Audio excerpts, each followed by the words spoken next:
Antes de começar o vídeo, eu quero pedir a você que acompanha o Blog da Cidadania que se inscreva no nosso canal, curta e compartilhe os nossos vídeos, acione o sininho das notificações, que assim você nos ajuda a fazer o nosso trabalho. E vamos ao vídeo.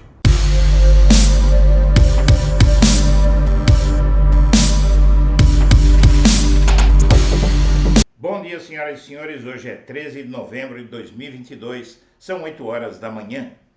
E o Blog da Cidadania vem a público para desfazer uma história que começou a circular por conta de exames que o Lula fez após uma campanha eleitoral que exigiu muito da sua garganta.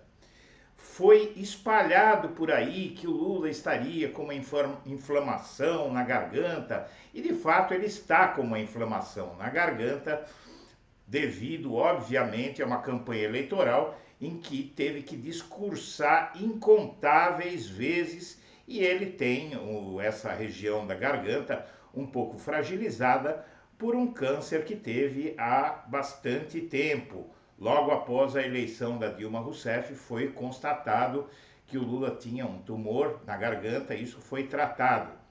E esse noticiário fala que o Lula tem a inflamação na laringe e deixa de lado o principal aspecto dos exames que ele fez.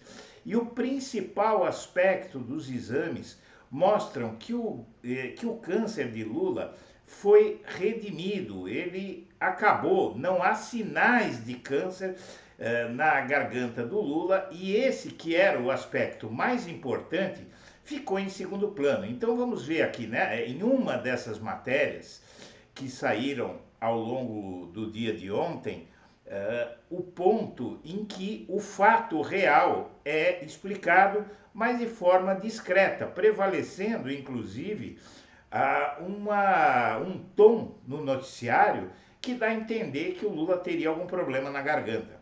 Diz a matéria: o presidente eleito Luiz Inácio Lula da Silva está com inflamação na laringe, conforme boletim médico divulgado pelo Hospital Sírio-Libanês. Lula passou por uma bateria de exames. O presidente decidiu ir ao Sírio-Libanês para fazer um exame de rotina, já que na próxima segunda-feira, 14, ele viaja para o Egito para participar da Conferência Climática COP27. E diz a nota do hospital: o exame de nasofibroscopia mostra alterações inflamatórias decorrentes do esforço vocal e pequena área de leucoplastia na laringe, diz o boletim.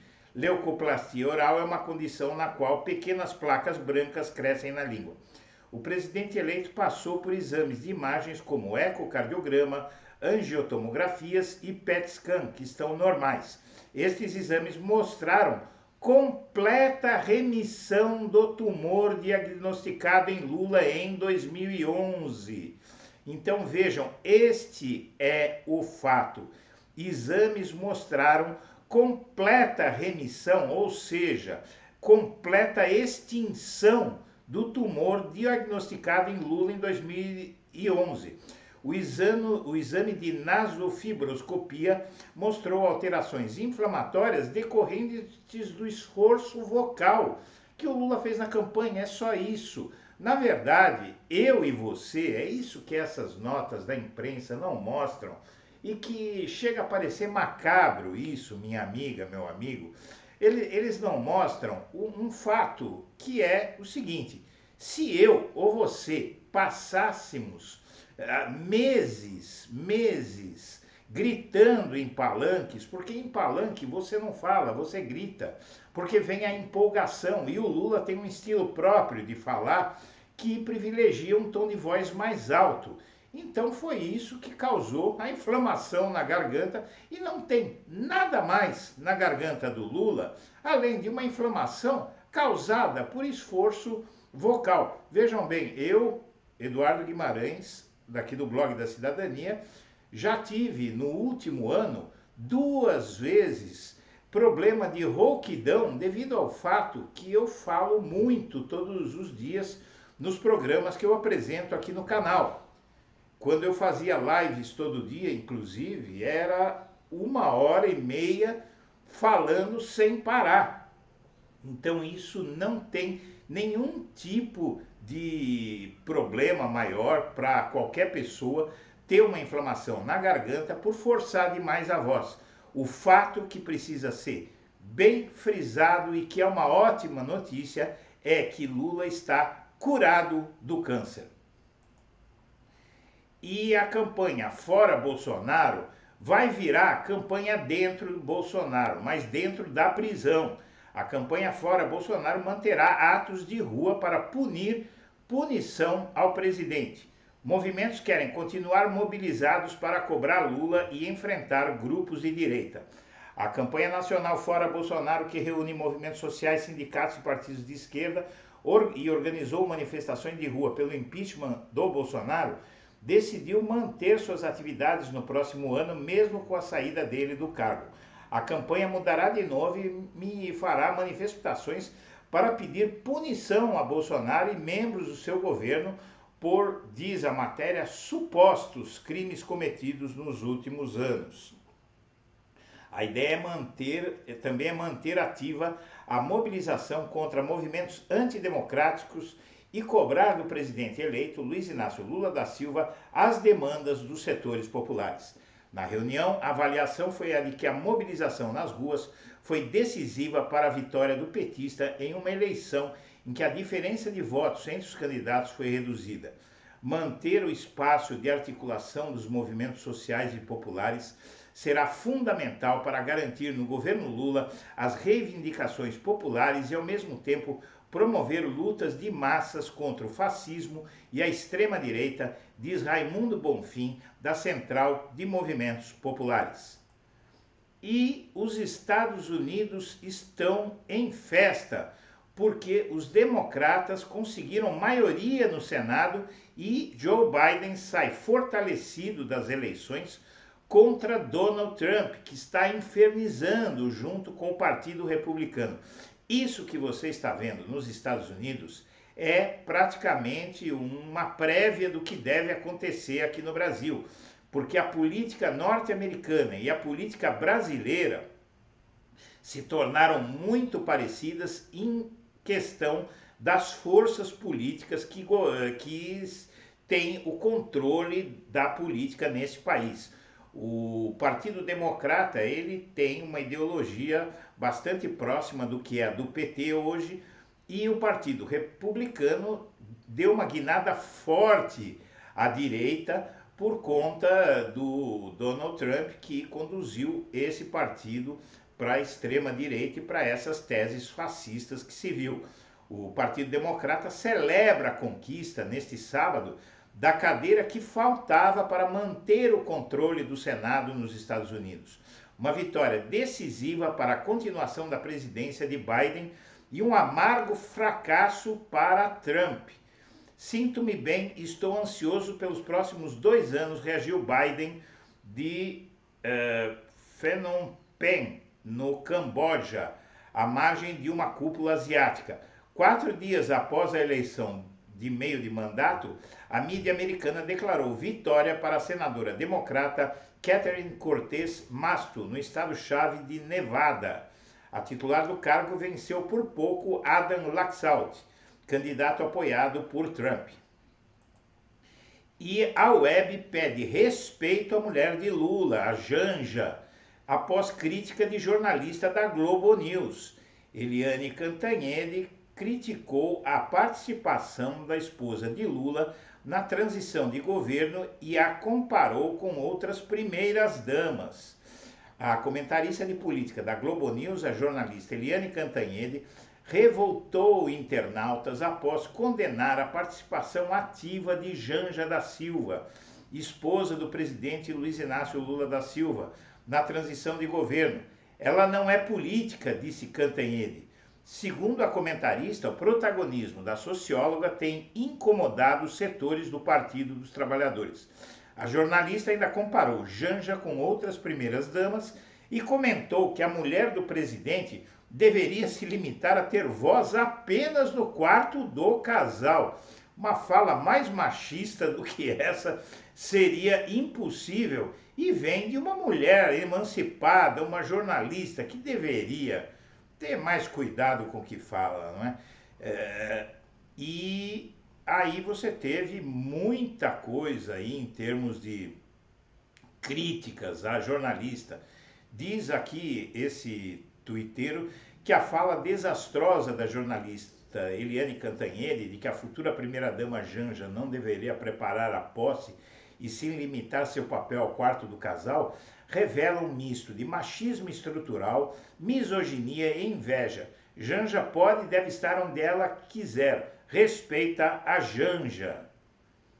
E é realmente algo que espanta como uma mulher pode fazer um ataque machista desse, sendo que ela própria deve ter no seu histórico de carreira, essa jornalista, muitos momentos em que o machismo a afetou.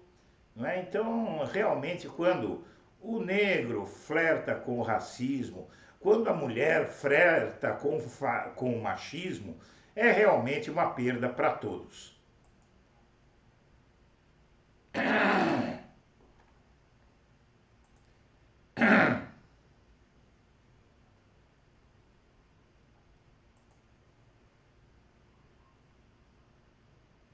E aqui a desastrosa queda de inscritos no último Enem sob Bolsonaro. O Enem vem perdendo inscritos e vem se tornando menos importante para a sociedade brasileira durante os 4 anos do governo Bolsonaro. Mas isso está acabando, é o último ano, e nesse último ano de Bolsonaro, este último ano de ataque à educação, o número de inscritos caiu consideravelmente. É uma pena, mas aos jovens deste país, aos pais, a todos que querem ver este país progredir, vale lembrar que está acabando. E o TSE pede que Bolsonaro justifique testemunhas em ações sobre 7 de setembro. Pedidos de investigação do uso político das comemorações do 7 de setembro foi feito pelo PDT e pela senadora então candidata a presidente Soraya Tronic. O ministro Benedito Gonçalves, corregedor do TSE, decidiu neste sábado dar um prazo de 3 dias para que Bolsonaro e o general Walter Braga Neto, que foi seu vice nas eleições deste ano, justifiquem o pedido de testemunhas em ações que pedem apuração do uso político das comemorações do Dia da Independência. Ao responder pedidos de investigação feitos pelo PDT e pela senadora Soraya Tronic, Bolsonaro e Braga Neto solicitaram que fossem ouvidas 12 testemunhas, como os governadores do Rio, Cláudio Castro, do Distrito Federal, Ibanez Rocha, e os ministros da Defesa, Paulo Sérgio Nogueira, e da Casa Civil, Ciro Nogueira. Agora, o ministro do TSE avaliou que é necessário comprovar a utilidade dessa prova requerida, embora cite que a prova testemunhal é sempre admissível. E os militares querem manter o Lula sob pressão, diz antropólogo. Os grupos bolsonaristas em camisas da seleção acampados à beira dos quartéis não levarão as Forças Armadas a dar um golpe no governo eleito como os manifestantes desejam, mas servem para manter os militares com cacife para pressionar Lula. Eles tentarão tutelar o Lula e aí vai caber à sociedade brasileira mostrar que não quer esse tipo de ingerência. E a pacificação com o STF proposta pelo PT inclui acenos a ministros indicados por Bolsonaro. Esses são os 20% que Bolsonaro diz ter no STF, que é o Cássio Marques e o André Mendonça, os ministros nomeados por Bolsonaro para o tribunal. E eles, como todos os outros, já começam a mudar um pouco o discurso e devem se ater à parte técnica e abandonar o bolsonarismo daqui para frente. E na COP27, Lula defenderá a soberania da Amazônia e pode anunciar novo ministro. O presidente eleito Luiz Inácio Lula da Silva vai viajar para a COP27 no Egito amanhã, dia 14, na posição de chefe de Estado eleito e convidado especial do presidente do Egito, Abdel Fattah el-Sisi. O petista deverá afirmar um compromisso de mudança de postura no gerenciamento do meio ambiente em comparação com Bolsonaro, que não deverá comparecer. E o Lula ainda pode fazer um ato de impacto nessa conferência, anunciando lá o ministro do meio ambiente. Vai ser uma festa. E o presidente do PL quer Bolsonaro como líder da extrema-direita. Na verdade, esse Valdemar da Costa Neto, ao fazer com que o seu partido, que é liberal, é dito liberal, se preste a aderir ao fascismo, quer ajudar o Bolsonaro a instituir o fascismo no Brasil. Como se diz, tudo por dinheiro. Minha amiga, meu amigo, nós agradecemos a atenção. Estaremos de volta ao meio-dia. Um abraço para todo mundo.